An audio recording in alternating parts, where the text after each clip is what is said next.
Some things in life are never truly lost. They are simply passed from one pair of hands to another.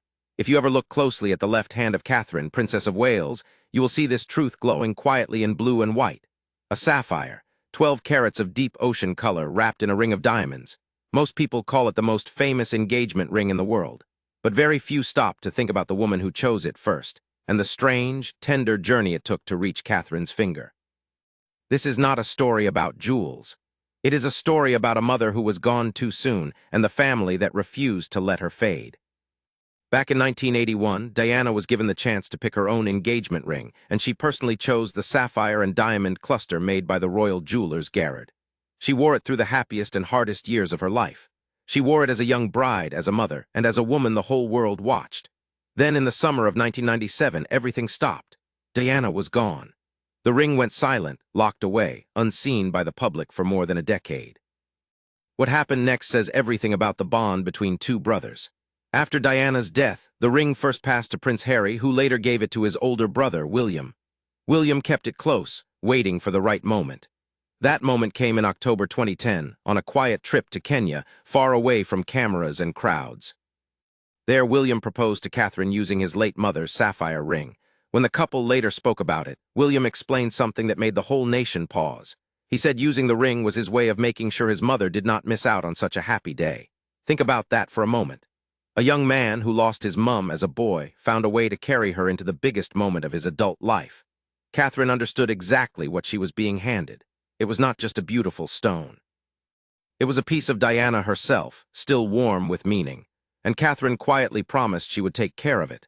From that day forward, every time she raised her hand, Diana was there too, but the ring was only the beginning. Because what Catherine did next, over the years that followed, would slowly reveal a much deeper promise. A promise to keep a beloved woman's spirit alive, in ways the public would only notice if they were paying close attention. Natural diamonds +4. To understand how deeply Catherine honors Diana, you have to look past the ring and study the smaller details, the pieces most people miss. Over the years, Catherine has quietly reopened the royal vaults and brought Diana's most personal treasures back into the light. Each one carries a story. Take the sapphire and diamond drop earrings she often wears. They shimmer beautifully at royal events, but their origin is surprisingly personal. Those earrings were actually fashioned from the strap of Diana's Saudi sapphire watch, and Diana first wore them on a trip to Vienna back in 1986. For years after Diana's passing, they sat unseen, tucked away like a memory nobody dared to touch. Then Catherine chose to wear them again. Since bringing the earrings out of the royal vaults, she has worn them on meaningful occasions, including trooping the color and a high-profile trip to Boston in 2022 and the Commonwealth Day service in 2023. Every time she does, she is not just accessorizing. She is letting Diana walk into the room beside her. Then there is the tiara. Among all the glittering crowns in the royal collection, one stands out as Diana's signature. The Cambridge Lover's Knot tiara, with its rows of hanging pearls, was closely associated with Diana, and today Catherine has made it one of her own favorites. She first wore it at a diplomatic reception in 2015 and has since brought it out for grand state banquets. When cameras capture Catherine in that tiara, older viewers often feel a strange flutter in their chest. For a split second, the past and the present blur together. There's also a small but powerful detail many overlook, a delicate feather brooch. Catherine paired the diamond Prince of Wales feather brooch with Diana's earrings at the 2023 Commonwealth Day service. Piece by piece, she is not copying Diana, she is continuing her. And this is what makes Catherine's tribute so quietly moving. She never announces it. She never makes a show of it.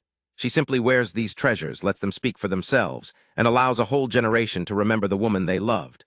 For older royal fans especially, these moments hit hard. Many of them lived through the shock of Diana's death. They remember exactly where they were the day the news broke. So when they see her earrings, her tiara, her ring, all worn with such care by a gentle younger woman, it feels like a wound being softly tended to. It feels like proof that grief, given enough time and love, can turn into something beautiful. But jewelry, no matter how meaningful, only tells half the story. Diana was never truly about diamonds. She was about people. And it is here in the world of kindness and service that her legacy shines brightest of all, carried forward not just by Catherine, but by the son who never stopped missing her. Natural diamonds +4. Diana was never happiest in a ballroom. She was happiest crouched down at eye level with someone the world had forgotten. She reached for the sick, the poor, and the ignored, and she did it at a time when many royals kept their distance from such causes. One issue sat especially close to her heart: homelessness. And this is where her story stops being about the past and becomes something living and breathing today. Diana broke royal tradition by embracing causes like homelessness, and she once took her 2 young sons to visit people staying in a shelter. One of those boys was William. He was just a child, standing in a place most princes would never see. He did not know it then, but that single visit would shape the rest of his life. William first visited a homelessness charity called The Passage with his mother when he was 11 years old, back in December 1993. He has spoken about how that early experience opened his eyes, how it made him realize that other people live very different lives from his own. That memory never left him.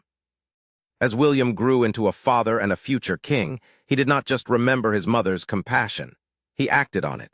In 2023, he launched a major 5-year initiative called Homewards, aimed at reducing homelessness across the UK. He has talked openly about how people without homes often become invisible to the rest of society, and how he feels a duty to make sure they are seen. That is Diana's voice, echoing through her son decades later. But the most emotional moment came at the end of 2025, and it brought the whole journey full circle.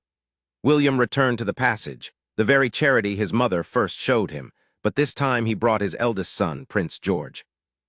Together, father and son put on aprons, helped prepare Christmas lunch, and served people in need.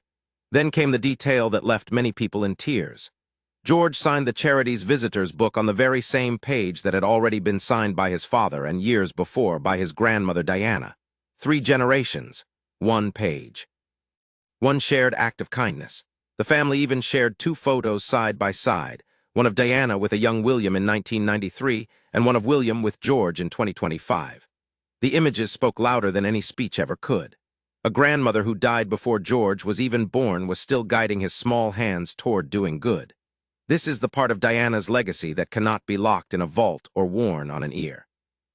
It is carried in actions, in values, in the quiet decision to keep showing up for people who have nothing. And remarkably, it does not stop with William.